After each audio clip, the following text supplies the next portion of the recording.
ఓం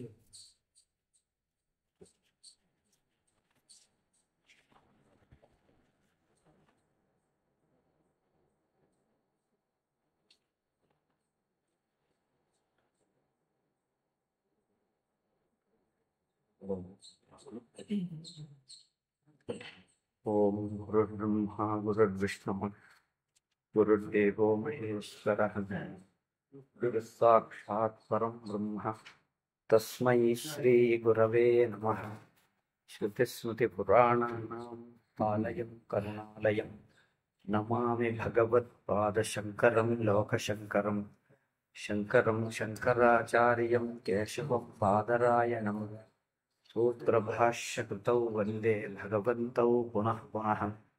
నమామి గౌడపాదం చ శంకరం శ్రీసురేశ్వరం స్వామినం సచ్చిదానందమింద్రం తం మోక్షరూపిణే.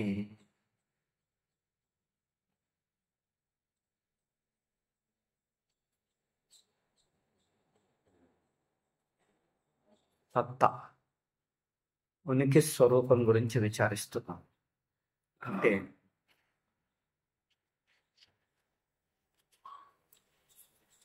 ఉనికి అంటే ఏమిటి?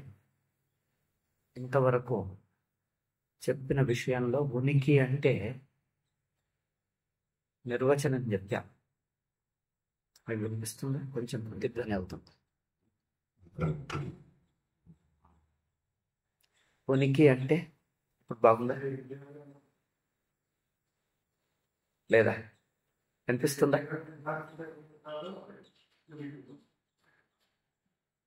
అంటున్నారు నాకు. సరే సరే సరే. అయితే ఒక వివిధ వ్యక్తులు అంటే లౌకికులు దేన్ని ఉందనుకున్నారు, దేన్ని లేదనుకున్నారు. ఆ లౌకికుల దృష్టి చూస్తే అక్కడ పొరపాట్లు ఉన్నాయి. అందుకని నిజమైన లక్షణం, నిజమైన నిర్వచనం ఉనికి అంటే ఏదంటే ఏది ఎప్పుడూ ఉంటుందో అదే ఉనికి అంతే. ఒకానొక సందర్భంలో ఒకానొక సందర్భంలో ఒకానొక దృష్టి నుండి ఉన్నట్లు అనిపిస్తే అది ఉనికి కాదు.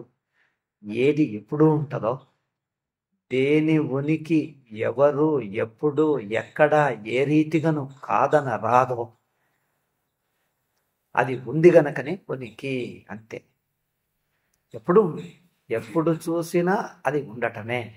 అట్లా నిర్వచనం చెప్పాము. తర్వాత ఇక రెండవ అంశం, ఈ ఉనికిలో 3 అంతస్తులు అన్నాం. 3 అంతస్తులు అనేది ఊరికే చెప్పి దాన్ని ఇంకా ముందుకు వివరిస్తున్నారు. ఇక్కడ చూస్తే స్వామీజీ పెద్ద హెడ్డింగ్ పెట్టి మళ్ళీ అందులో లోపల హెడ్డింగుల్లో ఆ విషయం పూర్తి కాలే. అసలు ఆ పేర్లు అట్లా పెట్టాల్సింది కాదు. 3 అంతస్తులు అని చెప్పి తర్వాత పాఠంలో వాటిని వివరిస్తున్నారు. కనుక ఆ హెడ్డింగ్లన్నీ మారుద్దాం మనమే. 3 అంతస్తులు అంటే 3 అంతస్తుల నిరూపించినట్లు అవుతుంది. 3 అంతస్తులు నిరూపించటం కాదు, ఒక్కటే ఉన్న ఒక్క ఉనికి మిగతా ఉనుకులుగా తోస్తుంది పొరపాటుగా. అంటే మిగతా 2 పొరపాటుగా అనుకుంటున్నాం. ఒకటి ఉన్నది, దాన్నే ఇంకో రకంగా పొరపడుతున్నాం.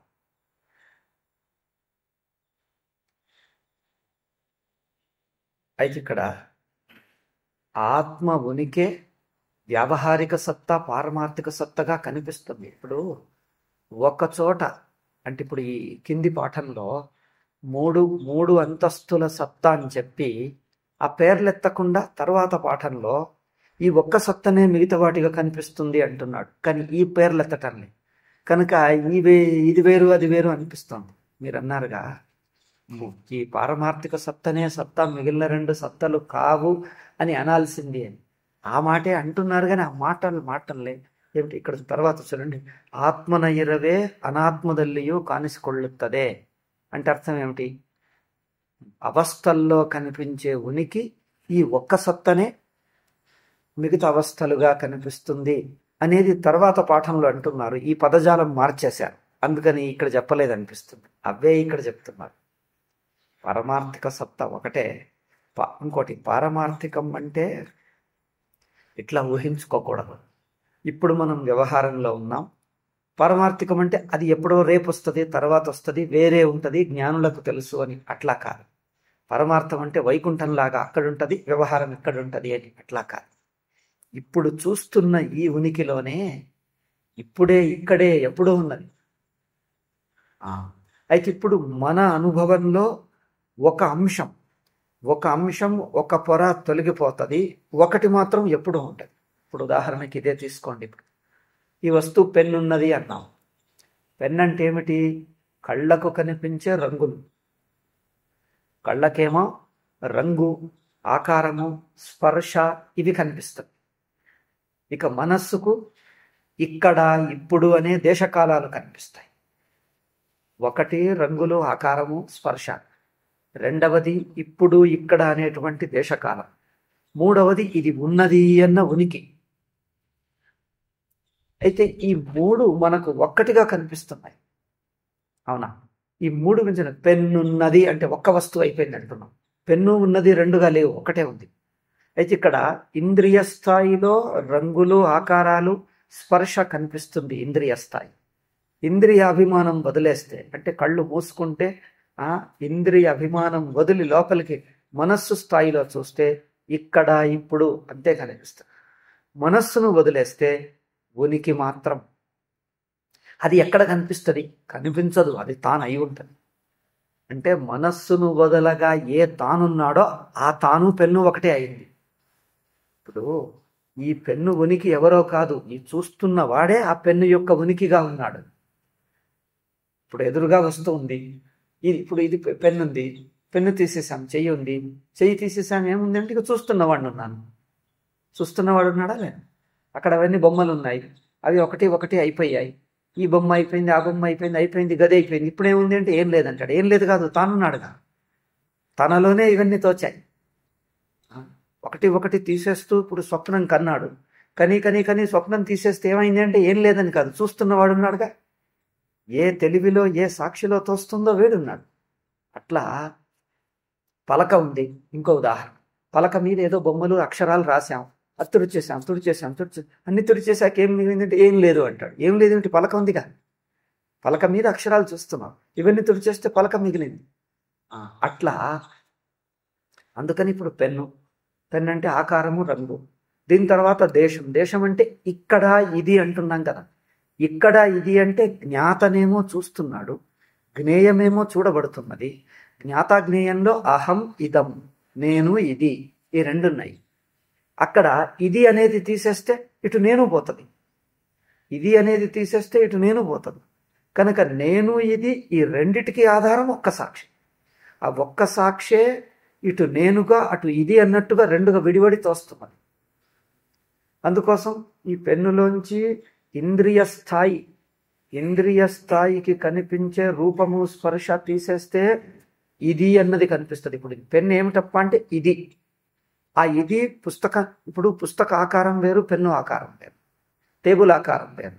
ఈ మూడు అన్నట్టుగా ఎందుకు కనిపిస్తున్నాయి అంటే వాటి రంగులు, ఆకారాల వల్ల.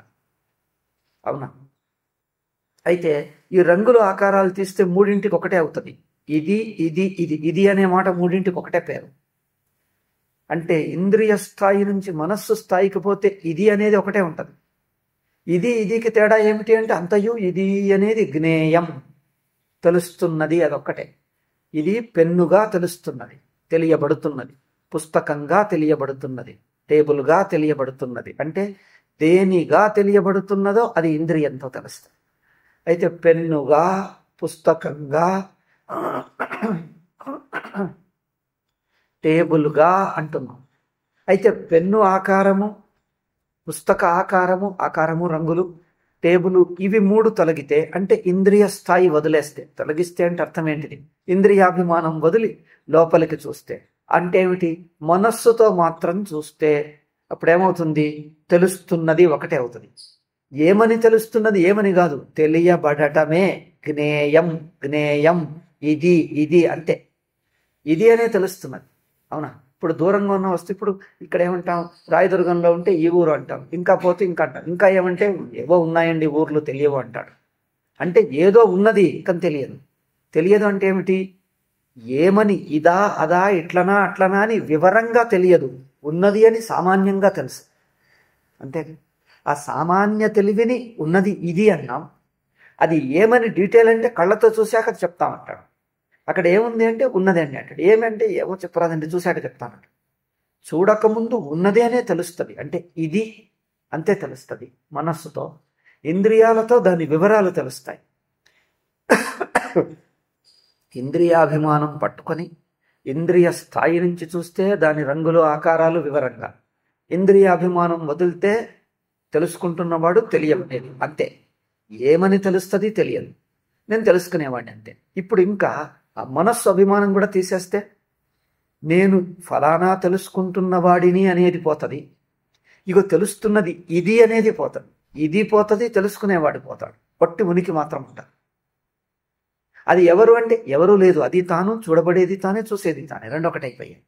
కనుక ఈ పెన్నులో ఇంద్రియ స్థాయిలో రంగులు స్పర్శ కనిపిస్తుంది, మనస్సు స్థాయిలో ఇది ఇక్కడ అనేది తోస్తున్నది. ఆ ఇది ఇక్కడ తీసేస్తే ఏమవుతుంది ఉనికి, మరి ఆ ఉనికి కనిపించదు కదా. నాసతో విద్యతో భావమేలే భాష్యం ఉందే ఇదే. సద్బుద్ధి సద్బుద్ధి ఘటబుద్ధి అంటాడు. ఘటబుద్ధి తీసేస్తే సద్బుద్ధి లేదు అంటాడు పూర్వపక్షం. ఇది పెన్ను అని తీసేస్తే ఉనికి ఎక్కడుంది అంటే ఘటబుద్ధిని ఆనుకునే ఉనికి కనిపిస్తుంది, ఉనికి బుద్ధి. ఘటబుద్ధి లేకపోతే ఉనికి ఏమంటాడు నిర్విశేషం అయిపోతుంది, అందుకని తోచదు అంటాడు. నేను ఏమంటారు నాసతో విద్యతే భావ శ్లోకం మీద భాష్యకారులు చెప్పిన మాటని ఇక్కడ చెప్తున్నాను. అంటే ఇంద్రియమును తొలగిస్తే ఇక్కడ అనేది తొలగుతుంది, ఉనికి తొలగదు. మరి ఉనికి ఎక్కడ పోయింది అంటే ఆ మనస్సుకు ఆధారంగా చూసేవాడు చూడబడేది ఈ రెండు కూడా ఏ ఉనికిగా ఉన్నాయో ఆ ఉనికి మాత్రం ఉంటుంది. అది నేను అనే రూపం వదిలిపోతుంది, ఇది అనే రూపం వదిలిపోతుంది. ఉనికికి నేనన్న రూపం, ఇది అన్న రూపం, ఈ రూపం తొలగిపోయి ఉనికి మాత్రం ఉంటుంది, స్వతసిద్ధ ఉనికి. అది నేను రూపం కాదు, నువ్వు రూపం కాదు. మనస్సు స్థాయికి నేను రూపం, నువ్వు రూపం. ఇంద్రియాలను మళ్ళీ చేర్చి చూస్తే అది ఫలానా ఫలానా అని స్పష్టత ఇంకా వివరం అయిపోతుంది. ఇంద్రియ అభిమానం తెలిస్తే జ్ఞాతాజ్ఞేయం రెండే ఉంటుంది, నేను ఇది అంతే. అంటే జ్ఞాతాజ్ఞేయం రెండే. ఆ మనస్సు అభిమానం తీసేస్తే ఉనికి మాత్రం. ఇట్లా ఒకే ఉనికిలో మనస్సును చేర్చి నేను నువ్వని విడదీస్తున్నాం, ఇంద్రియాలను తెలిసి చేర్చి ఇంకా డీటెయిల్ చూస్తున్నాం. ఇంద్రియాభిమానం తీసేస్తే నేను నువ్వు రెండే ఉన్నాయి, మనస్సును తీసేస్తే స్వతసిద్ధ ఉనికి ఉంది. అదిగో అట్లా చూడాలి.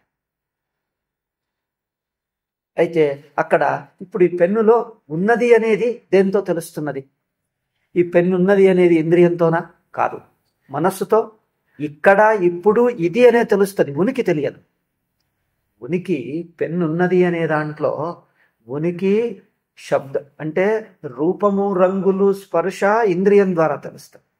ఇది ఇక్కడ ఇప్పుడు ఇది అనే రూపంగా మనస్సు ద్వారా తెలుస్తుంది. ఉనికి స్వతసిద్ధం, దానికి ఏ ఇంద్రియము ఏ మనస్సు అక్కర్లేదు. మనం ఏమనుకుంటాం కళ్ళతో చూసి ఉన్నది తెలుస్తుంది, కళ్ళతో ఉనికి తెలియదు. అక్కడ చూడండి, కళ్ళతో ఉనికి తెలియదు, కళ్ళతో ఉన్నదానికి రంగు తెలుస్తుంది. అవునా? ఉన్నదానికి ఉనికికి రంగు తెలుస్తుందే కానీ ఉనికి కళ్ళతో తెలియదు. తేడా గ్రహిస్తున్నారు? ఇది అనే రూపం ఇక్కడ ఇప్పుడు, ఇది ఇక్కడ ఇప్పుడు, ఇక్కడ ఇప్పుడు దేశకాలం, ఇది అనేది వస్తు. వస్తు అంటే జ్ఞేయం అని అర్థం. జ్ఞాతకు విషయంగా అనిపించటం మనస్సు ద్వారా, జ్ఞాతకు భిన్నంగా అనిపించటం, తెలుసుకొను వాడికి జ్ఞేయంగా అనిపించటం. ఆ జ్ఞేయంలో ఇప్పుడు ఇక్కడ అనేది మనస్సు ద్వారా. అయితే ఇప్పుడు ఉన్నది అంటే ఇక్కడ ఉన్నది, ఇదిగా ఉన్నది. ఇది అంటే తెలియబడుతున్నదిగా, జ్ఞేయంగా ఉన్నది. అంటే జ్ఞేయం అనేది మనస్సు ద్వారా తెలుస్తుంది. ఇప్పుడు అనేది మనస్సు ద్వారా, ఇక్కడ అనేది మనస్సు ద్వారా.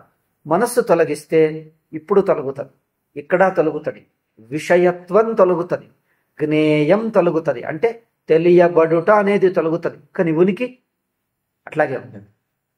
ఉనికి మీద మనస్సు వేస్తే ఇది ఇక్కడ అన్నది తెలుస్తుంది. ఇంద్రియాలను వేస్తే ఉపాధిగా అప్పుడు అది ఇది అని గుణాలు దాని డీటెయిల్స్ వివరాలు తెలుస్తాయి. ఉనికి మాత్రం ఇంద్రియంతో తెలియదు, మనస్సుతో తెలియదు. చూడండి, ప్రపంచము ఉన్నది అనే దాంట్లో ప్రపంచమన్న ఆకారం ఇంద్రియాల ద్వారా, ఇది ఏదో తెలుస్తున్నది అనేది మనస్సు ద్వారా, ఉన్నది అనేది మాత్రం ఇంద్రియం లేదు, మనస్సు లేదు, స్వయంగా. మనం ఇది కలిపేసి కళ్ళతోనే ఉనికి తెలుస్తున్నది అంటాం. అక్కడ పొరపాటు జరుగుతుంది. కళ్ళతో ఉనికి తెలియదు, ఉనికిలో కళ్ళు తోస్తున్నాయి. అవునా? ఎందుకంటే ఉనికి కళ్ళతో తెలిస్తే మరి కళ్ళు ఉనికి కాదా? మనస్సు ద్వారా ఇది అని తెలిస్తే, మనస్సు ద్వారా ఉనికి తెలిస్తే మరి మనస్సు ఉనికి కాదా? అంటే మనస్సుకు ఆధారంగా ఉనికి లేదా? మనస్సు ఉనికి అంటే మనస్సుకు ఆధారంగా ఉనికి ఉన్నది కనుక ఉనికి మనస్సుగా తోస్తున్నది. మొదలు ఉనికి మనస్సుగా తోస్తూ ఇది ఇక్కడ అనే రూపంగా తోస్తుంది. అదే ఉనికి మనస్సుగా తోచినప్పుడు ఆ మనస్సన్న రూపానికి ఇది ఇక్కడ ఇప్పుడు అనే రూపంగా తోస్తుంది. అదే ఇదే ఇప్పుడు చూస్తున్నవాడు చూడబడేది, నేను ఇది అనే ఈ ద్వైత రూపంలో ఇంకా వివరమైతే, ఇంకా విడిపోతే ఇంద్రియాలు ధరిస్తాడు. ఇంద్రియాలు నేను అని ధరిస్తే కనిపించేది 5 కనిపిస్తుంది, పంచభూతాలు అయిపోతాయి. ఇక పంచ అయితే చాలు, ప్రపంచం అంతా పుట్టింది. అవునా? ఇది అనుభవానుసారి పంచీకరణ. అనుభవానుసారంగా పంచీకరణ అంటే ఇట్లాగే ఉంటుంది. ఇంద్రియ అభిమానమే, ఇంద్రియం ద్వారా చూడటమే పంచ. ఇంద్రియం తీసేస్తే పంచపోతుంది, 2 అవుతుంది. అవునా? 2 అవుతుంది. జ్ఞాతాజ్ఞేయం, తెలియబడేది, తెలుస్తున్నవాడు, అంతే.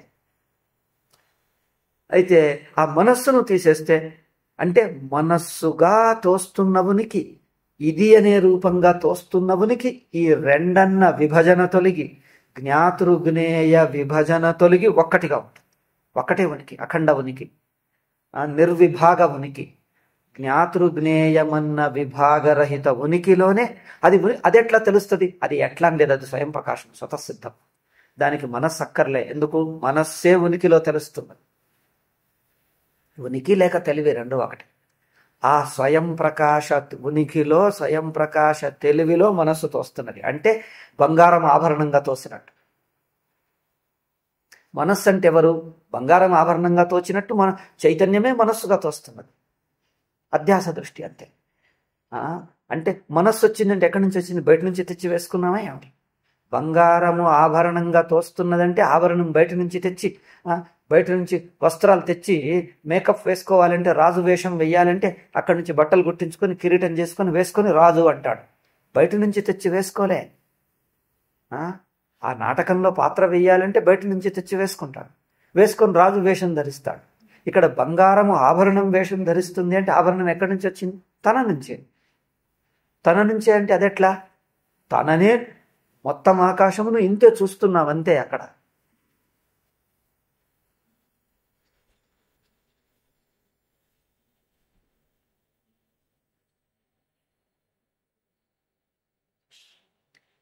అనంత ఆకాశంలో ఇంత అన్నావు.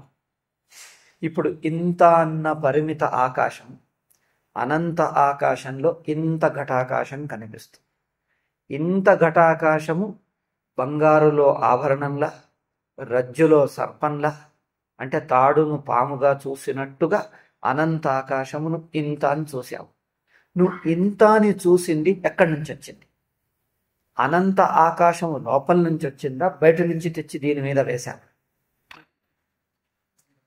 బయట అంటే ఎక్కడ బయట? అనంతానికి బయట ఉంటుందా? అనంతానికి బయట అంటే అట్లాంటిది ఏమీ లేనే లేదు. ఆకాశమే అంతా ఉన్నది, బయట లేనే లేదు. మరి లోపల నుంచి అంటే లోపల ఎక్కడ? గది లోపల నుంచి బయటకు తీసావా? లోపల బయట ఏంటి? అంతా ఆకాశం. కనుక ఇంత అనేది ఊరికే కల్పననే కానీ అక్కడ ఏమీ లేదు. అట్లాగే ఆభరణం అనేది ఏమిటి? బంగారానికే ఇంత మాత్రం చూసి ఆభరణం అని పేరు పెట్టామంటే, బంగారం యొక్క అంచులు ఒక రకంగా ఉన్నదాన్ని ఇంకో రకంగా మార్చాం అంతే.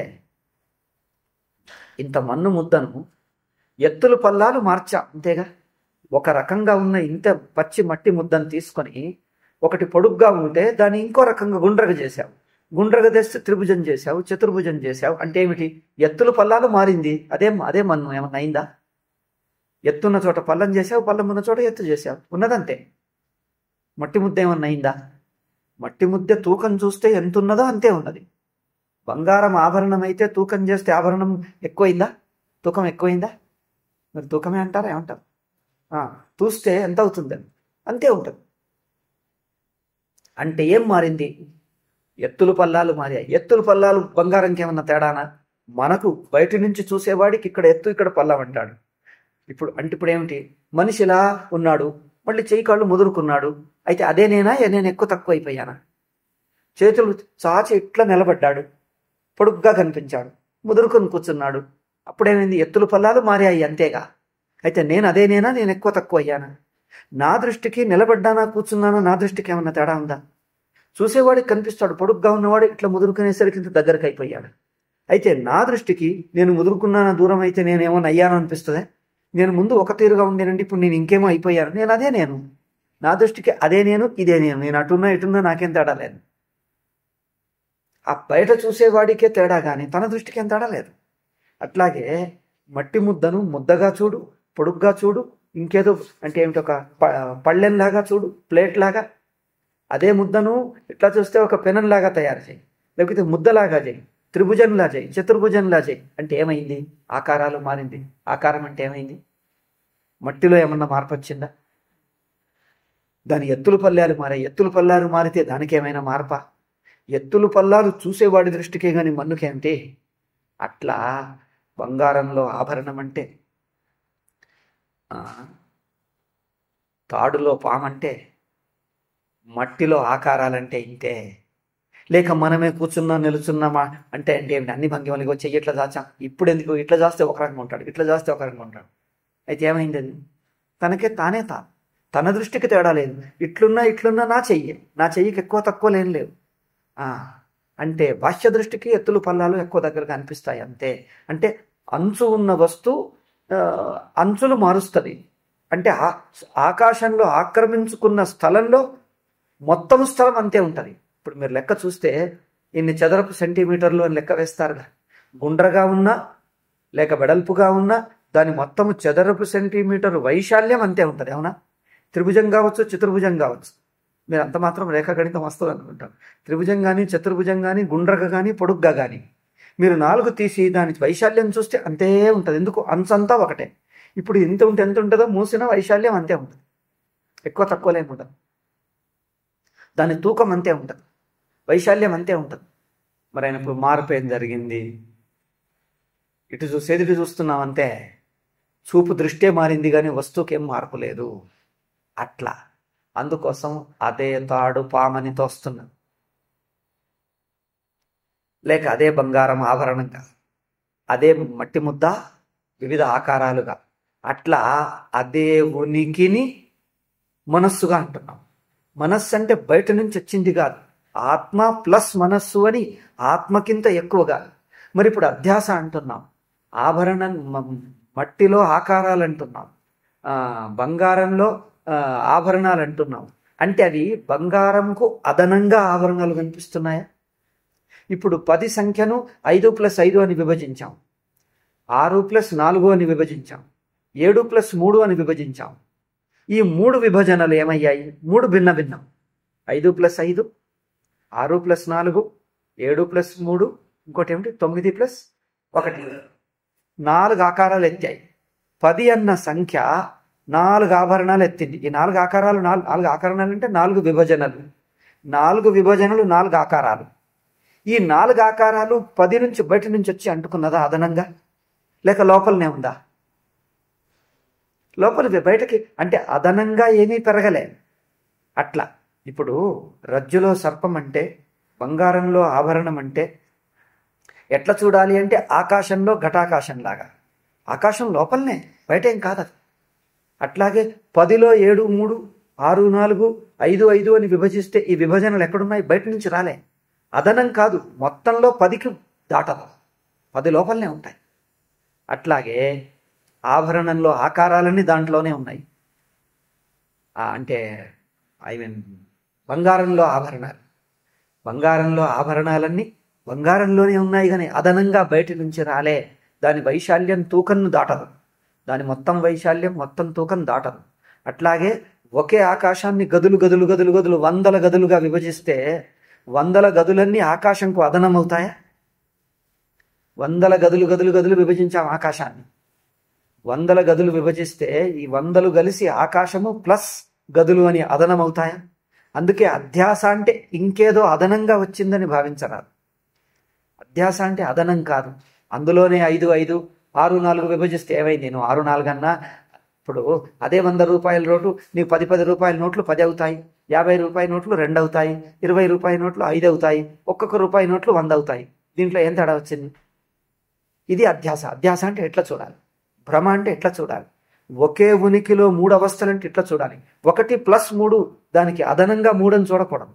ఎందుకంటే 3 అదనం కాదు.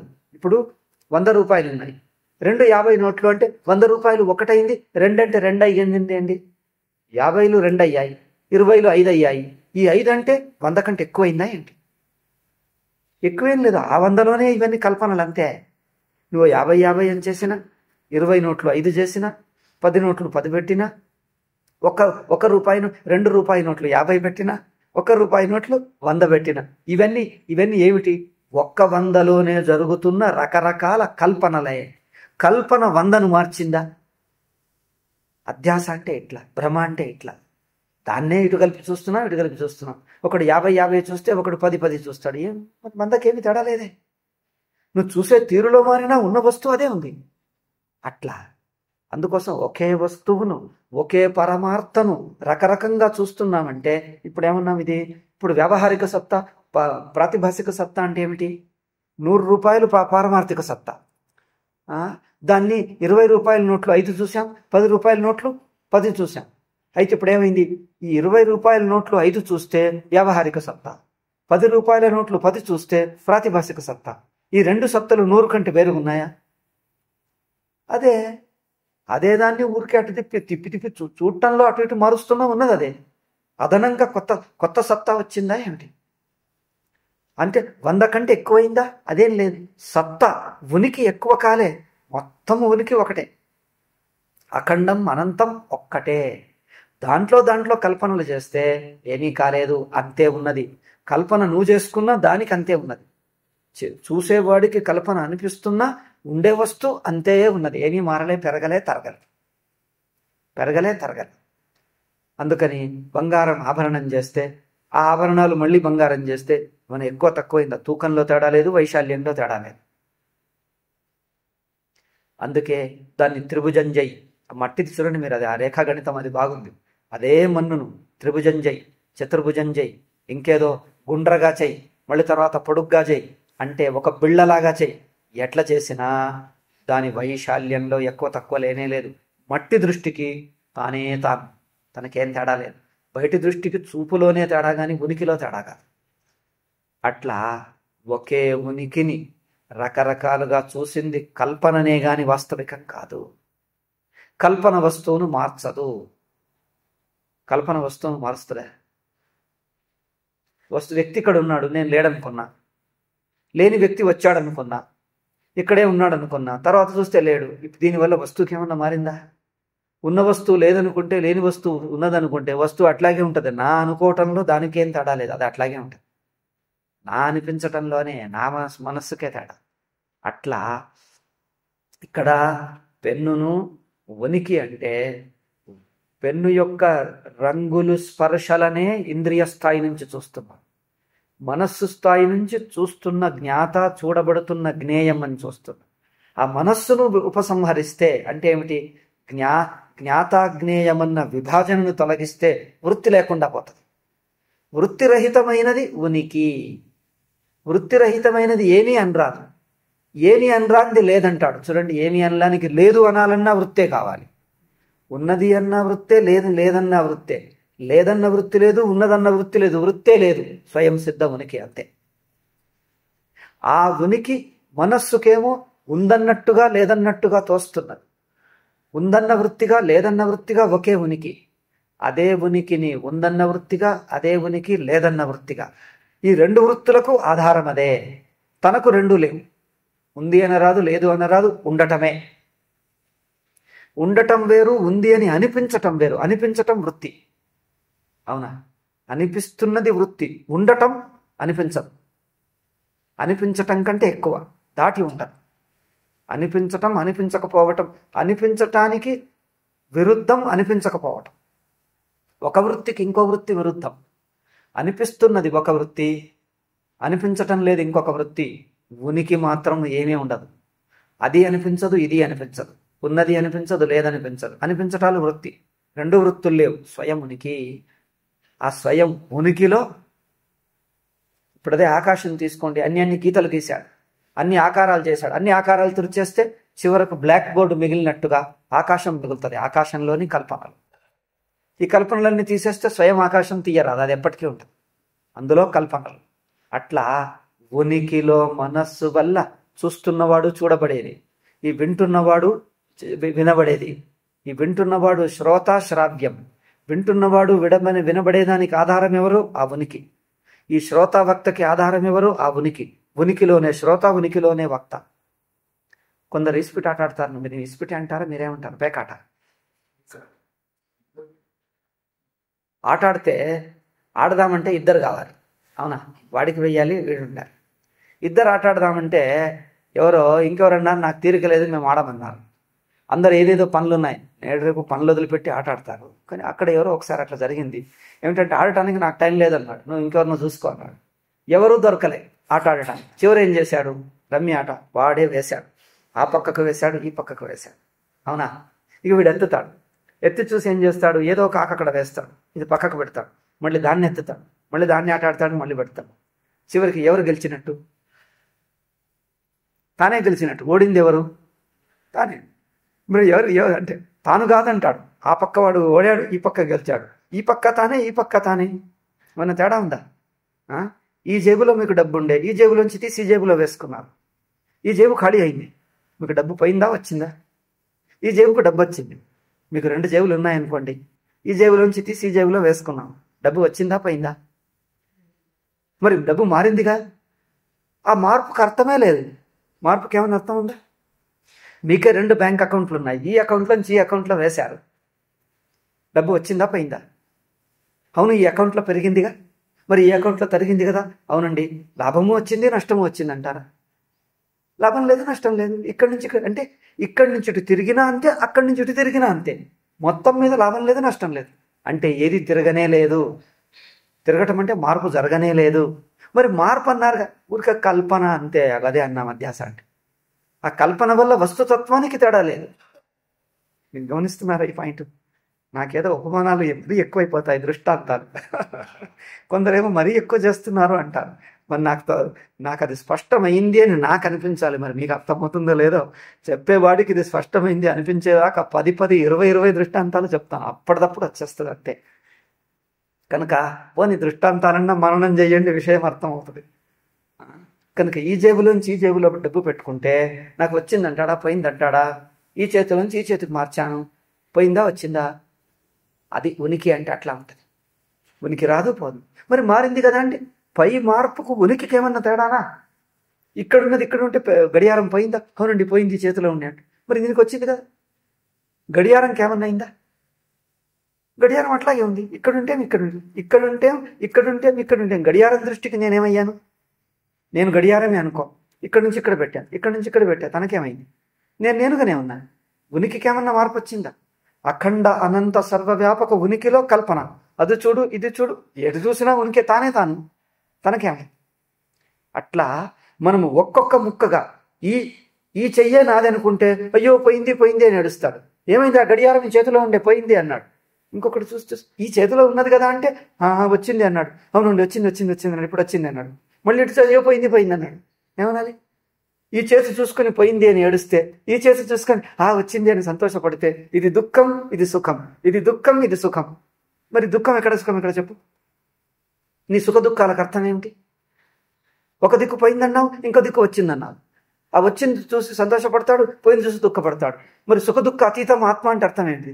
పోయింది లేదు, వచ్చింది లేదు, మధ్యలో దుఃఖం ఏమిటి, సుఖం ఏంటి? పోయింది లేదు, వచ్చింది లేదు, ఇటు చూసుకొని దుఃఖం, అటు చూసుకొని సుఖం.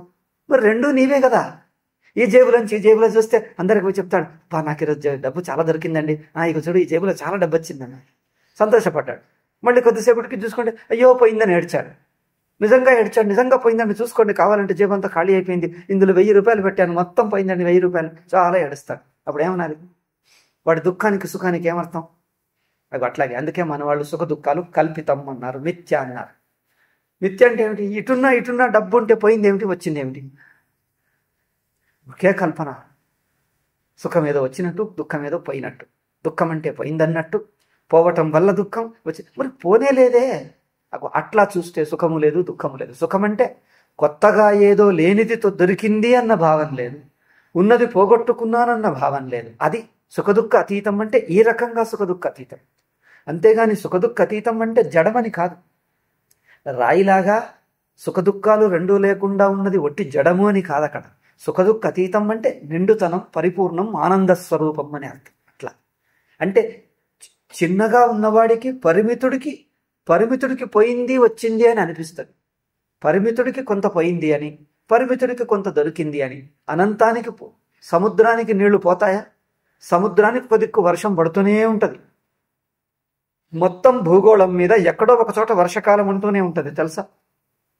మొత్తం భూగోళం మీద ఎక్కడో ఒక చోట పూర్తి 365 రోజుల్లో ఎక్కడో ఒక చోట వర్షకాలం ఉంటుంది, ఎక్కడో ఒక చోట భయంకర ఎండాకాలం ఉంటుంది. మరి సముద్రం మట్టం పెరుగుతుందా, తరుగుతుందా? ఎప్పుడు అట్లాగే ఉంటుంది. మరి అదెట్లా? ఈ జేబులోంచి ఈ జేబులో వేసుకున్నట్టే సముద్రానికి పెద్ద జేబులు ఉంటాయి. ఈ జేబులో మానబడుతుంటుంది, ఈ జేబులో ఎండాకాలం ఎండుతూ ఉంటుంది. అటు పెరుగుతుంది, ఇటు తరుగుతుంది. సముద్రం మట్టం పెరగదు, తరగదు, ఎప్పటికి అట్లాగే ఉంటుంది. అట్లా అందుకే పరమాత్మను సముద్రంతో పోల్చారు. పరిపూర్ణం. 10 రూపాయలను 7 దిక్కు 3 దిక్కు పెట్టేస్తే అయ్యో ఇటు 7 వచ్చేసింది సంతోషం, అయ్యో 3 పోయింది అంటాడా? 3 తక్కువైపోయింది అంటాడా? 1 దిక్కు 6, 1 దిక్కు 4 పెడితే ఏమైంది అన్నట్టు? అటు చూసి సంతోషం, ఇటు చూసి దుఃఖం. మరి మొత్తం 10 చూస్తే సుఖం లేదు, దుఃఖం లేదు. అంతా ఉన్నది. అక్కడ పోయినా నాదే, ఇక్కడ పోయినా నాదే. అవునా? అక్కడికి 7 దిక్కు పోయినా నాదే, 3 దిక్కు వచ్చినా నాదే.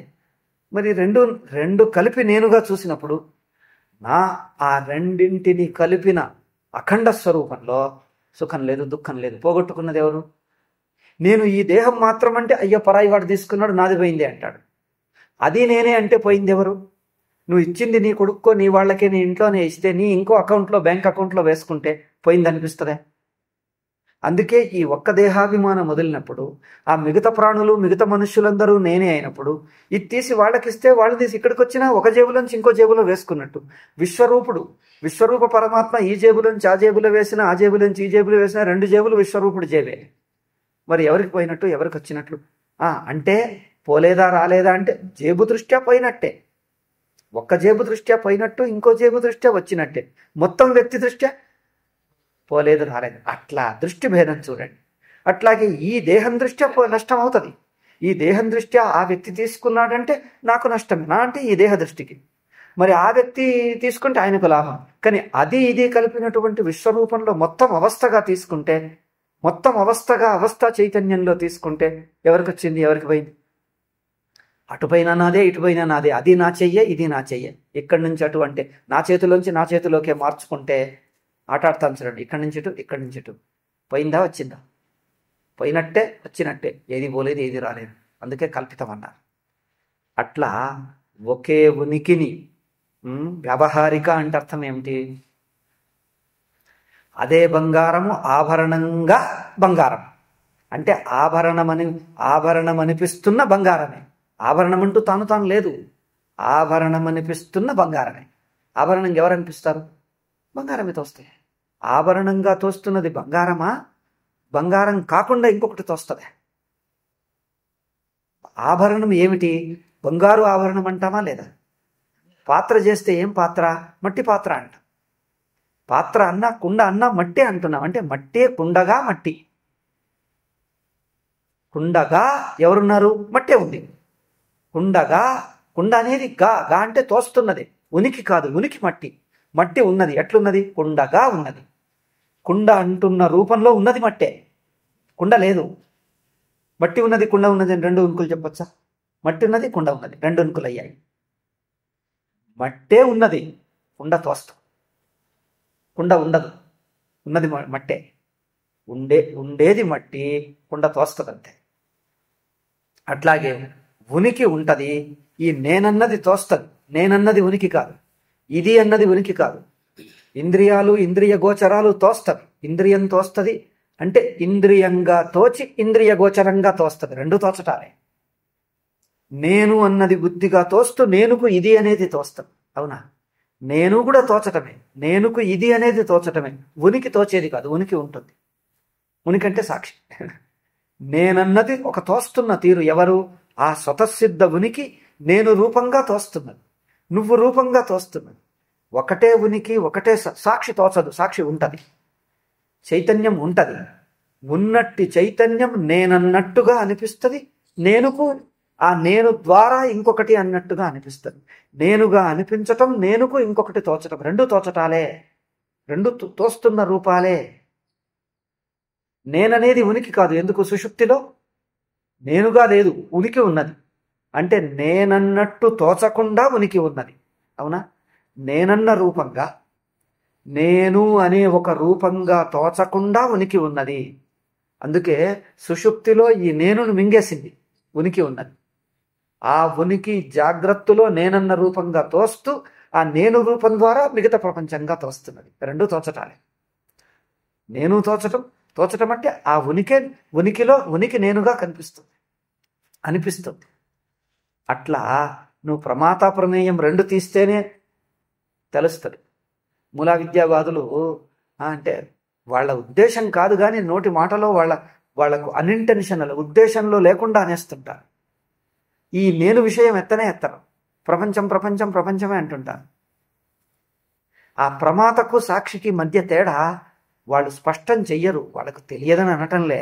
ఆ ప్రక్రియ అట్లా తప్పుగా గుడ్డిగా పట్టేసుకున్నారు అంతే. ఆ ప్రమాతను సాక్షిని విడదీసి స్పష్టంగా చెప్పరు. ఇంకొకటి తెలుసుకుంటున్నానంటే అదే సాక్షి ప్రమాతగా పడుతుంది, ప్రమాతగా కనిపిస్తుంది. ఇంకొకటి అనేది లేకపోతే తానే ఉంటుంది. అవునా? ఇప్పుడు ఇక్కడ ఒక వెలుతురుంది, ఇక్కడ ఒక వెలుగు. ఈ ఉదాహరణ నేను ఇంతకుముందు చెప్పిన మళ్ళోసారి వినండి. గతసారి అంటే 5-6 ఏళ్ల కింద, మర్చిపోయి కూడా ఉంటారు, మళ్ళోసారి చెప్తాం.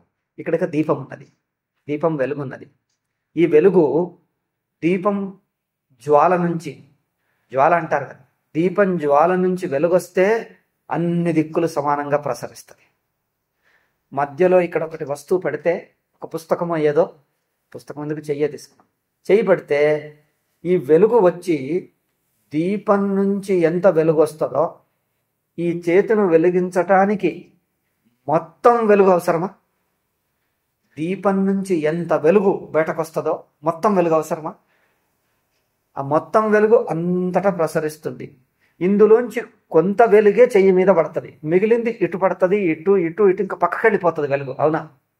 దీపం యొక్క వెలుగు అంతటా గది అంతా ప్రసరిస్తూ కొంత భాగం మాత్రం చెయ్యి మీద పడుతుంది. తెలుస్తుంది? అది కన్ఫ్యూజ్ అవుతుంది. కొంత భాగమే చేతి మీద పడుతుంది. అయితే ఎంత చేతి మీద పడుతుందో అంత మాత్రమే చెయ్యిని వెలిగించటానికి అవసరం, మిగిలిన వెలుగు అవసరం లేదు. చెయ్యిని వెలిగించటానికి ఉంటుంది అక్కడ. దీపంలో మొత్తం వెలుగున్నా మొత్తం వెలుగులోని కొంత వెలుగే చెయ్యిని వెలిగించటానికి అవసరం. మొత్తం వెలుగు అవసరం? మొత్తం వెలుగు పక్కకి వెళ్ళిపోతుంది, ఇటు వెళ్ళిపోతుంది. చెయ్యిని వెలిగించేది ఎంత ఉంటుందో అంతే భాగం. ఈ దీపంలోని కొంత భాగమే చెయ్యిని వెలిగించింది, మిగిలిన భాగం వెయ్యంగా అది అవసరం లేదు. అయితే మొత్తం వెలుగును రెండుగా విభజించాం. చెయ్యిని వెలిగిస్తున్న వెలుగు, చెయ్యి కాకుండా మిగతా వెలుగు. అవునా? చెయ్యిని వెలిగిస్తున్న వెలుగు, చెయ్యి కాకుండా మిగతా వెలుగు అంటే మిగతా వస్తువు. అయితే వెలుగును రెండుగా విభజిస్తే చెయ్యికి ఎంత కావాలో అంతే వెలుగంటున్నామే, దాన్ని ప్రమాత అన్నాం. చెయ్యి ప్రమేయం, ఆ వెలిగిస్తున్న వెలుగు ప్రమాత. అయితే ఇంతే వెలుగు చెయ్యిని వెలిగిస్తుందంటే ఈ ప్రమాత లేక జ్ఞాతను ఆ చెయ్యిని వదిలి వెలుగు సైడ్ రండి, దీపం సైడ్ వస్తే చెయ్యిని వెలిగిస్తున్న వెలుగు, మిగతా వెలుగు అనేది విభాగం దీపం సైడ్లో ఉందా? దీపం నుంచి వస్తున్న వెలుగులో ఇంత వెలుగు మిగతా వెలుగు అని అక్కడ విభజించవచ్చా? అంతా ఒకటే వెలుగు. దీపం దిక్కైతే వెలుగంతా ఒక్కటే. మరి చెయ్యిని వెలిగిస్తున్న వెలుగు, మిగతా వెలుగు అనేది ఈ విభాగం చెయ్యి దిక్కు నుంచి చూస్తే ఉన్నది కానీ దీపం దిక్కు నుంచి ఉందా? దీపం దిక్కు వెలుగంతా ఒకటే. అయితే ఇంత మిగతా అనేది విభజించింది దీపం ద్వారా. దీపం అంటే చెయ్యి ద్వారా. చెయ్యి తీసుకొని ఈ సైడ్ నుంచి వస్తే ముందు చెయ్యి పెట్టుకొని ఈ చెయ్యికి ఎంత వెలుగుతుందో ఇంత, మిగతా ఇంత అని విభజించింది ఎవరు? ఈ చెయ్యి సైడ్ నుంచి చూస్తే. అయితే దీపం సైడు వెలిగించేవాడికి అక్కడ చెయ్యి ఉన్నదో గోడ ఉన్నదో మనుషుడున్నాడో దీపం సైడు వెలిగించేదానికి ఏమన్నా తేడా ఉందా? నేను వెలిగే, నా వెలుగులో ఎవరున్నారో ఎవరు లేదో ఎవరు చూస్తున్నారో నాకే, నా దిక్కు నుంచి నేనే. వెలుగు దిక్కు నుంచి వెలుగే కానీ ఈ చెయ్యి చూసేసరికి ఒక రకమైన వెలుగు, గోడ చూసేసరికి ఇంకో రకమైన వెలుగు అని వెలుగులో తేడా ఉంటుందా? వెలుగు దిక్కు, వెలుగు సైడ్ నుంచి చూడండి, వెలుగు సైడ్ నుంచి వెలుగే. అందులో చెయ్యి ఉన్నదో, చెయ్యి ఉంటే చెయ్యి, చెయ్యి లేదంటే లేదని. చెయ్యి ఉంటే చెయ్యి ఉన్నదని కనిపిస్తుంది, లేకపోతే లేదని తెలుస్తుంది. పుస్తకం ఉంటే పుస్తకం అని, టేబుల్ ఉంటే టేబుల్ అని, చాప ఉంటే చాప అని, ఏది ఉంటే అది, ఏది లేకపోతే ఏది లేదని. వెలుగుకు ఏం తేడా ఉందా లేదా? పుస్తకం ఉంటే పుస్తకం లేకపోతే, ఏది ఉంటే వెలిగిస్తుంది అంతే. వెలుగుకు వెలుగే కానీ పుస్తకమా ఉండటమా లేకపోవటమా తేడా లేదు, వెలుగుకు వెలుగే. అట్లాగే ఉనికే, ఉనికిని జ్ఞాతాని మిగతాని విడదీయరాదు. అయితే మొత్తం ఉనికి, మొత్తం చైతన్యమును కొంత ఈ ఘటమును తెలుసుకుంటున్నాను, పుస్తకమును తెలుసుకుంటున్నాను, ఒకానొకదాన్ని తెలుసుకుంటున్నాను అంటే తెలుసుకుంటున్నవాడు జ్ఞాత అయిపోయాడు. ఆ జ్ఞాత ఎట్లయ్యాడు? తెలియబడుతున్న వస్తువును చూస్తే దీన్ని తెలుసుకుంటున్నాను అని ఒకానొక వస్తువును తెలుసుకుంటూ ఆ జ్ఞేయం ద్వారా జ్ఞాత ఏర్పడ్డాడు. ఈ చెయ్యి ద్వారా ఇంత వెలుగు అన్నారు, ఇంత అని నువ్వు ఎట్లా తీసావు? ఇంత మిగతాని ఎట్లా విడదీశావు? చెయ్యి ద్వారా. ఈ చెయ్యి తీసేస్తే ఇంత మిగతాని విడదీయనే రాదు. అట్లాగే జ్ఞేయం ద్వారా అదే చైతన్యానికి జ్ఞాతాన్ని పేరు పెట్టావు. ఎంత జ్ఞాత అంటే ఎవరు? అదే వెలుగు, అదే సాక్షి, అదే చైతన్యం. ఎంత భాగము జ్ఞేయమును వెలిగిస్తుందో, ఎంత భాగము ఈ చూడబడుతున్న వస్తువును వెలిగిస్తున్నదో అంత భాగమును జ్ఞాత అన్నాడు. మొత్తం తెలివిని సాక్షి అన్నాం. మొత్తం తెలివి సాక్షిలో ఒకానొక వస్తువును తెలుసుకుంటే ఇంత జ్ఞాత అన్నాడు. మొత్తం సాక్షిలో ఇంత జ్ఞాత అని ఎట్లా విడదీశారు? తేడా తెలుస్తుందా? మొత్తము వెలుగులో ఇంత వెలుగు అని ఎట్లా విడదీశారు? వెలుగు సైడ్ విడదీయటమే లేదు, వెలుగు అట్లాగే ఉంది, ఒకటే ఉంది, ఒక్క మొత్తంగా ఉన్నది. పుస్తకం సైడ్ నుంచి ఇంత మిగతా అని అన్నాం. అట్లాగే జ్ఞేయ వస్తువు ద్వారా నన్ను జ్ఞాత చేశాం. నువ్వు జ్ఞేయమును ఉపేక్ష చేయండి. ఉపేక్ష చేయటం అంటే ఏంటిది? జ్ఞేయం ఉన్నదో లేదో, ఈ జ్ఞేయమో ఇంకో జ్ఞేయమో మనకేం తేడా? చూసేవాడికి, తెలుసుకునేవాడికి జ్ఞేయ వస్తువునే చూస్తున్నాను అంటే జ్ఞాత అయ్యాడు. అవునా? ఈ ఒకానొక వస్తువును తెలుసుకుంటున్నాను అంటే జ్ఞాత అయ్యాడు. తెలివే నేను. తెలియబడుతున్నది ఏదో, ఏదున్నదో ఏది లేదో, ఉన్నదో లేదో మనకు తేడా లేదు. తెలివిగా ఉండటమే నా పని. ఏం తెలుసుకుంటున్నావయ్యా అంటే ఇప్పుడు చూపు ఉన్నది. ఇప్పుడు చూపుకి ఏం కనిపిస్తున్నది ఏంటి? ఏమన్నా కనిపించని, చూడటమే నా పని, చూపే నాది, అంతే. అంటే తెలివిగా ఉండటం నా పని. తెలివిలో ఏది ఉంటే అది తెలుసుకుంటుంది, ఉంటే ఉంటుంది, లేకపోతే లేదు, నాకు తేడా లేదు. అంటే వస్తువుల దిక్కు, చూడబడుతున్న వస్తువులు, జ్ఞేయం దిక్కు అటెన్షన్ పెట్టకపోతే, జ్ఞేయము ద్వారా పరిమితం చెయ్యకపోతే జ్ఞాతృత్వం లేదు. అవునా? జ్ఞేయము ద్వారా చూసినప్పుడు ఇంత జ్ఞేయమును తెలుసుకున్నవాడు ఇంత అంటే వాడు జ్ఞాత అయ్యాడు. అది ప్రమాత, అది జీవులు. కనుక జ్ఞేయమును ఉపేక్షించి జ్ఞానరూపంగా మాత్రం ఉంటే అదే సాక్షి. మరి ఇప్పుడు జ్ఞాతకు ఇప్పుడు ఇంత వెలుగు, ఈ చెయ్యిని వెలిగిస్తున్న ఇంత వెలుగు అనేది చెయ్యిని ఉపేక్షిస్తే ఇంత వెలుగు మిగతా వెలుగుకు తేడా తెలుస్తుందే? ఒకటే వెలుగు అయిపోతుంది, అంత అఖండ వెలుగు. ఆ అఖండ వెలుగు సాక్షి, ఇంత వెలుగు జ్ఞాత.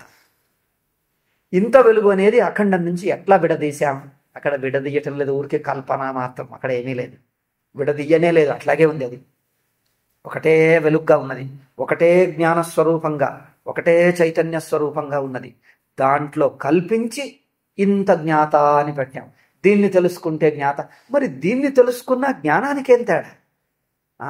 పుస్తకమును వెలిగిస్తే పుస్తకమునే వెలిగించని, కుర్చీనే వెలిగించని, తలుపునే వెలిగించని, వెలుగుకేం తేడా?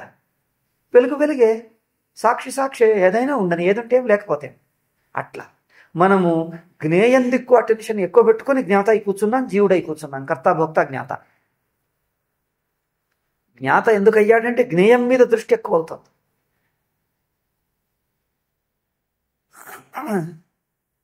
ఇది ప్రయోజన దృష్టి వలన అని అన్నారు మీరు. ప్రయోజనం అదనం దృష్టి. ప్రయోజన దృష్టి వల్ల, ప్రయోజన దృష్టి ఉంచుకోవటం వల్ల ఒకానొకటి అని వస్తు దృష్టి వస్తున్నది, ఇది అన్న దృష్టి. నిజానికి నేను ఇది అనేదే ప్రతీతి. నేను ఇది, అహం ఇదం ప్రతీతి. అహం ఇదం, జ్ఞాతాజ్ఞేయం అనేది ప్రతీతి. జ్ఞేయాల్లో జ్ఞేయం సామాన్యం, ప్రపంచమంతా ఒకటే జ్ఞేయం. అవునా? నేను జ్ఞాత, ప్రపంచమంతా ఒక్కటే జ్ఞేయం. జ్ఞేయంలోని డీటెయిల్ ముఖ్యమైందంటే ప్రయోజన బుద్ధి వస్తుంది. ఎందుకంటే ఈ జ్ఞేయం కంటే ఆ జ్ఞేయం ముఖ్యం. అప్పుడు బాగుంది, బాగలేదు, నచ్చింది, నచ్చలేదు, నాది, ఇంకొకటి అని జ్ఞేయముల్లో జ్ఞేయమంతా ఒకటే జ్ఞేయం. జ్ఞాత తెలుసుకుంటున్నాడు అంటే జ్ఞేయమంతా, ప్రపంచమంతా ఒకటే వస్తువుగా ఉన్నది. ఏమిటి? అంత తెలిసింది ఒక్కటే వస్తువు. ఏమిటి? జ్ఞేయం. జ్ఞేయం అంటే తెలియబడుతున్నది అనేది ఒక్కటే రూపం. ఆ ఒక్క రూపంలో ప్రతీతి మాత్రం ఉన్నది. జ్ఞాతృజ్ఞేయ రూపం తీస్తే ప్రతీతి. ఆ జ్ఞాతృజ్ఞేయమును ఇంకా విడగొడితే ప్రయోజన బుద్ధి వచ్చింది. ప్రయోజన బుద్ధి పెట్టుకుంటే ఏమైంది? ఇప్పుడు చూడండి, ఇక్కడ చూస్తున్నాం. చూస్తే ఇదంతా ఒకటే కనిపిస్తున్నది. పుస్తకము, ఇగో పెన్ను, గడియారము, టేబుల్, ఇగో ఈ సెల్ ఫోన్లు అన్ని ఒకటే, మైకు అంతా ఒకటే తెలుస్తున్నది, తెలుస్తున్నది, తెలుస్తున్నది, తెలుస్తున్నది. అంటే తెలియబడుట ఒకటే, ఒకటి, ఒక్క వస్తువు అయింది. తెలియబడుట అనేది ఒకటే జ్ఞానం. అందులో ఈ పెన్ను బాగుంది అంటే ఒక్కదాని మీద దృష్టి పడిందంటే మిగతా దానికంటే ఇది ప్రయోజన బుద్ధి మొదలైంది. ఇది బాగుంది అంటే ప్రయోజనమేగా. బాగుంది అంటే నాకు నచ్చింది, ఆ నచ్చటమే ప్రయోజనం. మనసుకు సంతోషం కలిగిందా, అది ప్రయోజనం. భోక్త అయ్యాడు, భోక్త అయ్యాడు, ఒకటి మెచ్చాడు, భోక్త అయ్యాడు.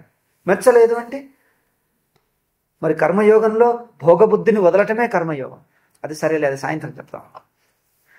కనుక భోక్త ఒకటి నచ్చింది, ఒక భోక్త అయ్యాడు. ఇది నచ్చలేదు అయిందంటే వాటి యొక్క ప్రయోజనమును సుఖదుఖాది అనుభవాల ద్వారా విడదీస్తున్నాడు. ప్రయోజన బుద్ధితో వస్తువులు నానా అయ్యాయి. ఒకటి బాగుంది, ఒకటి బాగలేదు, ఒకటి ఎక్కువ బాగుంది, ఒకటి తక్కువ బాగుంది, ఒకటి ఇంకా చెడ్డది, ఒకటి ఇంకొంచెం బాగుంది, ఇంకొంచెం బాగుంది, ఇంకొంచెం ఎక్కువ బాగుంది. అంటే ఎక్కువ తక్కువలు, బాగున్నాయి బాగలేవు ప్రయోజన బుద్ధి. అవునా? ప్రయోజన బుద్ధి వచ్చేసరికి వస్తువుల్లో నానాత్వం, వాటిలో ఇష్టాయిష్టాలు, అనుకూల ప్రతికూలాలు, నాది ఇంకొకటి మొదలయ్యాయి. కానీ కేవల జ్ఞాతగా చూస్తే అంతయు జ్ఞేయమే. జ్ఞేయంగా ప్రపంచమంతా ఒక్కటే జ్ఞేయం, ఒక్కటే వస్తువు, అది ప్రతీతి. అయితే ప్రయోజన బుద్ధి తొలగించాలి. మళ్ళీ ప్రతీతిని బాధితం చేసి చిన్మాత్రంగా తెలుసుకోవాలి. రెండు మట్లు. ప్రయోజనం ప్రతీతి. ప్రయోజనం తొలుగుతుంది, జ్ఞాతాజ్ఞేయంగా మిగులుతుంది. ప్రతీతి తొలగితే చిన్మాత్రంగా ఉంటుంది. అది మళ్ళీ జ్ఞాతృజ్ఞేయ విభాజనం పోతుంది. అట్లా జ్ఞాతృజ్ఞేయ విభాగమును ఫర్దర్ విభజన చేస్తే ఇంకా ప్రయోజన బుద్ధి పడుతుంది. ఇంకా విభజన చేస్తే అది అంటే జ్ఞాతాజ్ఞేయ విభాగంలో భోక్తృభోగ్య విభాగం తయారవుతుంది. భోక్తృభోగ్య విభాగం కర్మయోగంతో పోతుంది, పూర్తిగా పోదు, కొంత సన్నగిల్లుతుంది అంతే. భోక్త దృష్టికి వస్తువులను నేను భోక్తగా ఉండి చూస్తే, అంటే ప్రయోజన బుద్ధితో చూస్తే, నాకు నచ్చిందా నచ్చలేదా, నాకు నచ్చటం ఎవరికి? నాకు కదా. గడియారంకు నచ్చుతుందా, గడియారం నాకు నచ్చుతుందా? గడియారం తనకు తాను నచ్చుతుందా? నేను బాగున్నాను, నేను బాగలేనంటది గడియారంకు. ఈ గడియారము పెన్ను పక్కన పెడితే రెండిట్లో ఏది బాగుందంటది? తనకు తాను అనుకుంటుందా? ఇగో నా పక్కకున్న పెన్ను కంటే నేనే బాగున్నాను అంటదే. దానికి ఏం బాగలేదు. వస్తువుగా కూరగాయలు ఉన్నాయి, కాకరకాయ ఉన్నది, కాకరకాయ చేదు అని అందరు మెచ్చరు, కొందరే మెచ్చుతారు అని కాకరకాయ బాధపడుతుంది. లేకపోతే మామిడి పండు అందరు నేనంటే అందరికి ఇష్టమని మామిడి పండుకు ఏమీ మంచి లేదు, చెడు లేదు, దానికి ఏ ప్రయోజనం లేదు. భోక్తకు మామిడి పండుకు ప్రయోజనం. కాకరకాయ ప్రయోజనం బాగుంది బాగలేదు అనటమే ప్రయోజన బుద్ధి. నచ్చింది నచ్చలేదనేదే ప్రయోజన బుద్ధి. అది భోక్తకున్నది, వస్తువుకున్నదే భోక్తకున్నది. అయితే వస్తువులను భోగ్యాలుగా పెట్టి ఈ భోగ్య వస్తువు సంబంధంలో నేను ఒక రకమైన భోక్త అవుతాను. సుఖభోక్త, దుఃఖభోక్త. అంటే సుఖీ దుఃఖి. ఒక వస్తువు నచ్చితే సుఖి, నచ్చకపోతే దుఃఖి. అంటే ఆ వస్తువును నిజానికి మామిడి పండు, కాకెర రెండు కూడా భోక్తగా చూస్తే ఇది నచ్చింది, ఇది నచ్చలేదు. ఇది అనుకూల సుఖం, ఇది ప్రతికూల దుఃఖం. ప్రతికూలమైతే దుఃఖం, అనుకూలమైతే సుఖం. అయితే దీని సంబంధంలో సుఖభోక్త, దీని సంబంధంలో దుఃఖభోక్త. భోక్త ఒక్కడు, సుఖభోక్త, దుఃఖభోక్త. ఇది కర్మయోగ భావంలో అది ఎట్లా అనేది సాయంత్రం చెప్తాం. సో కర్మయోగ భావంలో భోగ్యత్వ బుద్ధి తొలగుతుంది. భోగ్యత్వ బుద్ధి సన్నగిల్లుతుంది అని చెప్పచ్చు. సన్నగిల్లితే జ్ఞాతృజ్ఞేయ స్థితికి వస్తాడు. అప్పుడు విచారం చేత జ్ఞాతాజ్ఞేయమున్న విభజన చైతన్యంలో కల్పితం, అది అధ్యస్థం గనుక చైతన్యం ఒక్కటి అని విచారంతో. అందుకని కర్మయోగం, జ్ఞానయోగం లోకేస్మిన్ వివిధానిష్ట ఏమన్నాడు? పురాప్రోక్త మయానఘాని రెండున్నాయి. కర్మయోగంలో ప్రయోజన బుద్ధి సన్నగిల్లుతుంది, జ్ఞానయోగంతో ప్రమాతృ ప్రమేయ జ్ఞాతృజ్ఞేయ ద్వైత బుద్ధి బాధితమై చైతన్యం వస్తుంది. వీళ్ళు ఏమంటారు, విచారం చేసేస్తే చాలు భోక్తా భోగ్యం కూడా పోతుంది. పోదు. నువ్వు ఎంత విచారం చేసినా భోక్తా భోగ్యం బుద్ధి పోదు. ఎందుకంటే చైతన్యం అసలు అర్థమే కాదు. అది ఒక్క ఉనికి ప్రమాతృ ప్రమేయంగా తోస్తున్నదనేది పోదు. కర్మయోగం వల్ల స్థూలమైన రాగద్వేషం పోతుంది. ఉపాసన వల్ల సూక్ష్మంగా మనస్సులో ఉండే అతి సూక్ష్మమైన రాగద్వేషాల సంస్కారాలు పోతాయి. ఉపాసన అవసరం. ఉపాసన లేక భక్తి వల్ల సూక్ష్మంగా సంస్కారాలుగా ఉన్న రాగద్వేషం సూక్ష్మం పోతుంది.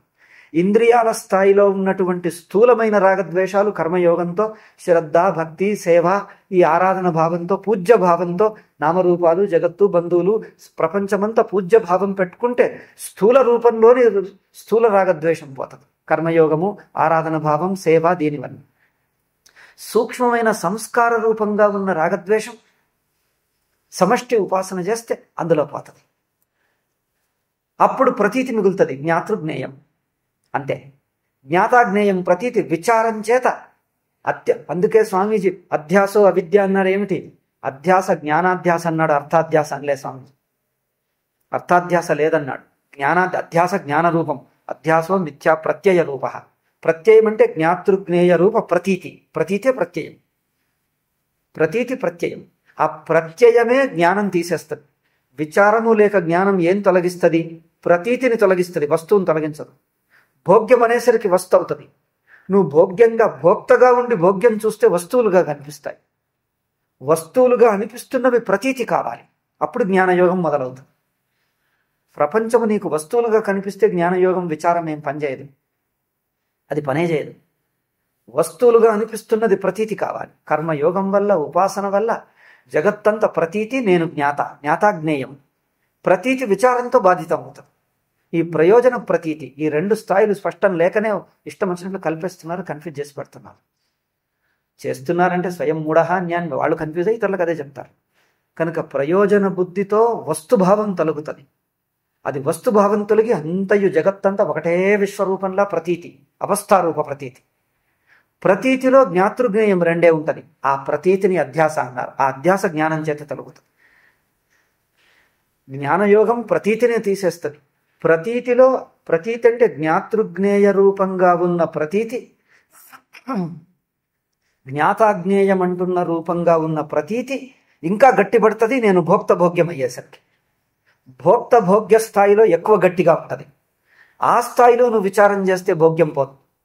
నేను భోక్తా బుద్ధి, నా యందున్న భోక్త బుద్ధి, ఇది నచ్చింది నచ్చలేదన్న బుద్ధి విచారంతో ఇది చూడండి, విషయ భోగాలు అనిత్యం తెలిస్తే, అనిత్యం అని తెలిస్తే వైరాగ్యం వస్తుందా?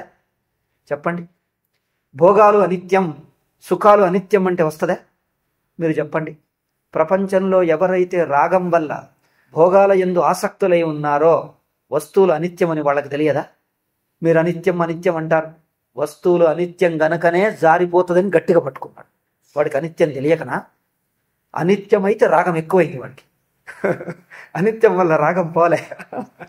కనుక భోక్త భోగ్య భావము కర్మయోగం చేత తొలగాల్సిందే గాని కర్మయోగం చేత స్థూల రాగద్వేషం తొలగుతుంది, స్థూల భోక్తా భోగ్యం తొలగుతుంది. ఉపాసన వల్ల సూక్ష్మమైన భోక్త భోగ్య భావం తొలగుతుంది. ప్రతీతి మాత్రం మిగులుతుంది. ఏమిటి? ప్రమాతృ ప్రమేయం. అది జ్ఞానయోగం చేత, విచారం చేత అవస్థనే చైతన్యంలో కల్పితమని అవస్థ ప్రతీతి బాధితమై చిన్మాత్రం మిగులుతుంది. అందుకని ఈ రెండు లెవెల్ స్పష్టం కాకపోతే నేను సాధకుడిగా నేను ఎక్కడ ఉన్నానే తెలియదు. నేను ఏ మెట్టులో ఉన్నాను, ఎక్కడున్నాను, నేను ఏం చేయాలి తెలియటం లేదు. ఏదో వేదాంతం అక్కడ పోతారు ఇక్కడ పోతారు వింటున్నారు. ఏం చేయాలంటే వింటున్నాం అంతే, ఏం చేయాలో మాకు తోచడం లేదు. ఎక్కడ దోషం ఉన్నది నా మనస్సులో, నేను ఏది సరిదిద్దాలి, ఎక్కడికి వెళ్ళాలి అనేది లేదు. అందరూ వినేయండి బ్రహ్మలు అనేసారు, అంతా బ్రహ్మజ్ఞ, అదే బ్రహ్మ అంటారు. అదే సంసారం, అదే మూర్ఖ బుద్ధి, అదే భోగాసక్తి, అవన్నీ చేసుకోవచ్చు. అంతా బ్రహ్మ అంటే సరిపోతుంది. ఇప్పుడంతా అట్లాగే తయారవుతుంది. జ్ఞానంతో అంతా అయిపోతుంది. అజ్ఞానమే, ఇంకేమీ లేదండి, అంతా ఒకటి అజ్ఞానం. అజ్ఞానం వీడు వేదాంతం బోధిస్తాడు, డబ్బులు సంపాదించుకుంటాడు, మళ్ళీ మాత్రం భోగంలో మునుగుతాడు. ఇది వేదాంతం ఎట్లా ఉంటుంది? భోక్తృభోగ్య బుద్ధి సన్నగిల్లాలి కర్మయోగం చేత. ఉపాసనతో ఆల్మోస్ట్ పోయినట్టుంటుంది, ఏదో తిన్నగా ఉండి లేనట్టుంటుంది. అది అందుకే ఉపాసకుడు బ్రహ్మలోక ప్రాప్తికి పోతే అక్కడ చాలా తిన్నగా ఉంటుంది, పూర్తిగా పోకగా పోతే కొంచెం ఏదో ఉంటుంది. అది జ్ఞాతృజ్ఞేయ రూప ప్రతీతిలో భాగంగా ఉంటుంది. అప్పుడు అది విచారం చేత అది తొలగి అద్వితీయ చైతన్యం. అందుకని ప్రయోజన బుద్ధి అంటే భోక్తృభోగ్య బుద్ధి. మరి కర్తాకర్మ ఏది? కర్తాకర్మ స్వతంత్రమేం కాదు, భోక్తృభోగ్యంలో భాగమే. ఎందుకంటే భోగం కోసమే కర్మాచరిస్తాడు, కర్మ కోసం కర్మాచరించడు. అవునా? కర్మ భోగం కోసం. కనుక భోక్త అనేది ఫలం. ఇప్పుడు కార్యం కారణం అన్నాం కదండి. కర్మ ఫలం, కర్మ ఫలం, కారణం కార్యం. కారణం అనేది కర్మ, కార్యం అనేది ఫలం. కర్మ ఫలం, కారణం కార్యం ఎక్కడున్నాయి? కర్తృత్వమేమో కారణం, భోక్తృత్వమేమో ఫలం. అంతేగా? కర్తృత్వమేమో కారణం, భోక్తృత్వమేమో ఫలం. అనుభవ దృష్ట్యా చూస్తే కర్త భోక్త, క్రియా దృష్ట్యా చూస్తే కర్మ ఫలం, మొత్తం జగత్తుగా చూస్తే కారణ కార్యం. ఒక కర్మ ఒక ఫలమును తీసుకుంటే కర్మ ఫలం అన్నాం, మొత్తం జగత్తుగా తీసుకుంటే కారణ కార్యం అన్నాం. అనుభవ దృష్ట్యా చూస్తే కర్త భోక్త అన్నాం. అంతే, దృష్టి భేదం అదే వస్తువు. కర్తగా సాధనమయ్యాడు, భోక్తగా ఫలమయ్యాడు. అంతే, అదే కర్మ అదే కర్మఫలం. అంటే కార్యకారణ భావమే. అందుకోసం కర్త మరి కర్మయోగంలో ఈశ్వరోపాసనలో ఏమవుతుందంటే ఈ కార్యకారణ భావం పట్ల వైరాగ్యం కలుగుతుంది. కర్తృత్వ భోక్తృత్వం సన్నగిల్లాలి. అంటే కర్మ ఫలం పట్ల వైరాగ్యం కలిగితే వేదాంత విచారానికి యోగ్యుడై సన్యాసి అవుతాడు, మానసిక సన్యాసి. అంటే కర్మ ఫలం పట్ల వైరాగ్యం కలగాలి అంటే కర్తృత్వ భోక్తృత్వం సన్నగిల్లాలి.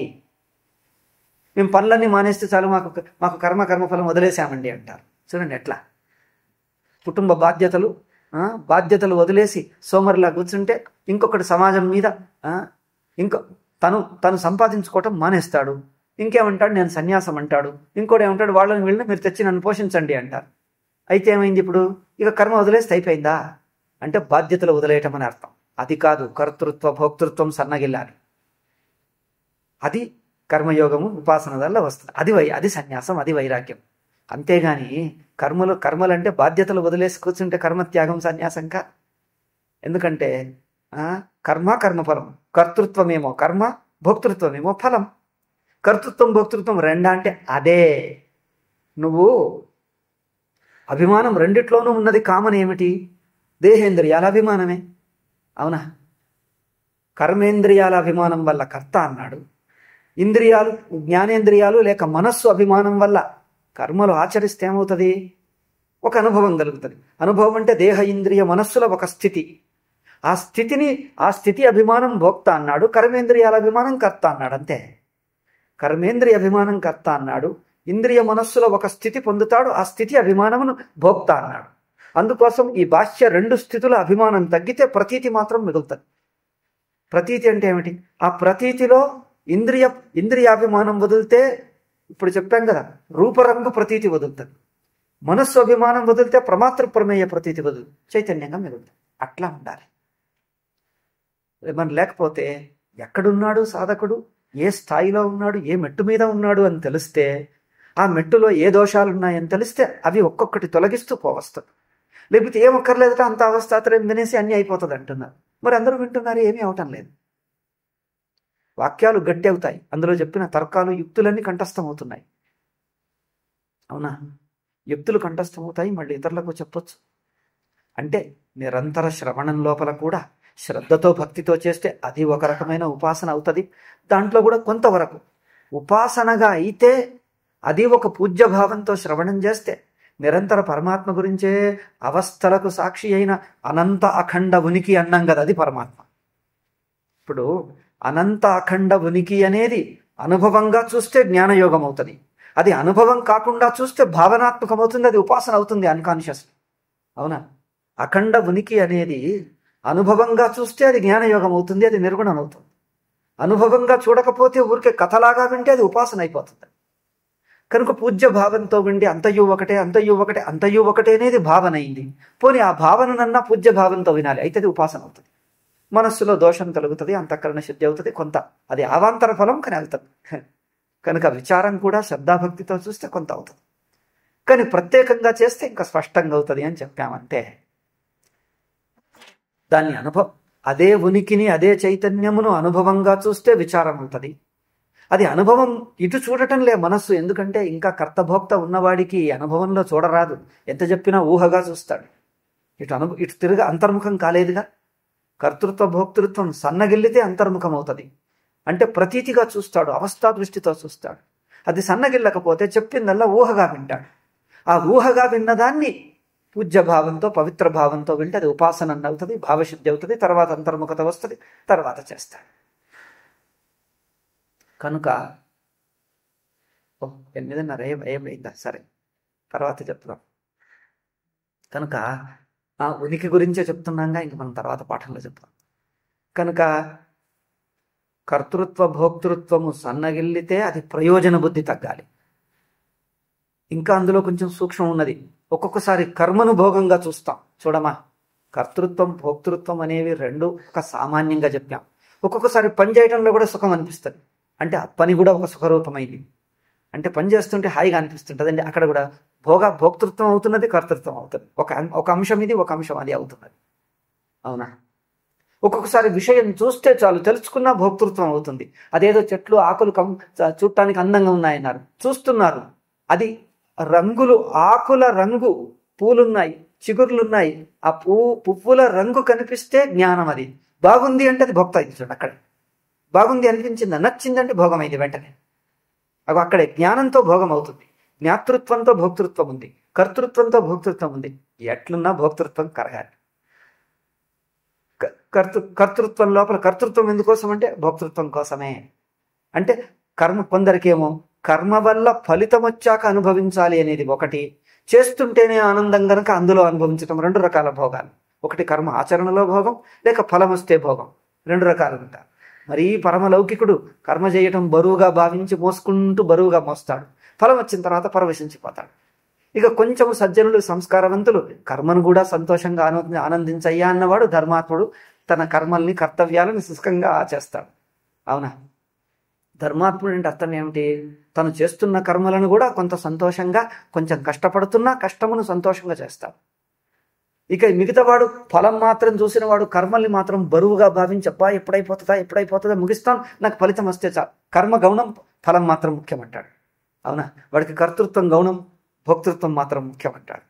కొంచెం ధర్మాత్ముడు ఏమంటాడు? కర్తృత్వాన్ని కూడా తీసుకుంటాడు. ఇక రెండిటినీ ఈశ్వరార్పణ భావంతో చేసి, ఈ రెండు ఈశ్వర లీల మాత్రమే అనే భావంతో చూస్తే కర్తృత్వ భోక్తృత్వాలు రెండు కరిగించి వేసి అత్యంత సూక్ష్మమైపోతాయి. మరీ తేలికగా పైపైన అయిపోతాయి, ఆల్మోస్ట్ లేనంత. అప్పుడు విచారం చేత ఆ ప్రతీతి మాత్రం, విచారం చేత అది చైతన్యంలో అధ్యస్థమే. ప్రతీతి అంటే ప్రత్యయమే. అధ్యాసో మిథ్యా ప్రత్యయ అంటే, మిథ్య అంటే అర్థం ఏంటిది? చైతన్యమే జ్ఞాతృజ్ఞేయమన ప్రత్యయంగా తోస్తున్నది. ఉన్నది చైతన్యం, తోస్తున్నది జ్ఞాతృజ్ఞేయం, అందుకని మిథ్య. మిథ్య అంటే అర్థం ఏమిటి? పొరపాటు, అపోహ. ఏది అపోహ?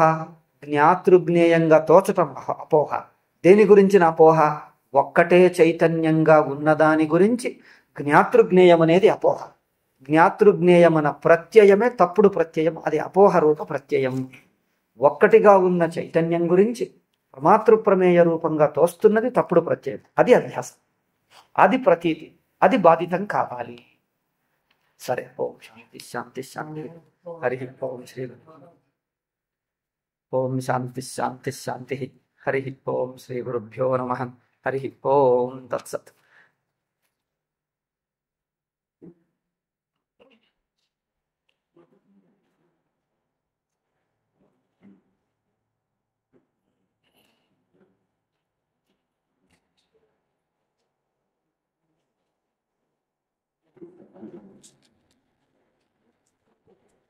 యోగం నుంచి 14 ఉపాసనే చెప్తుంది.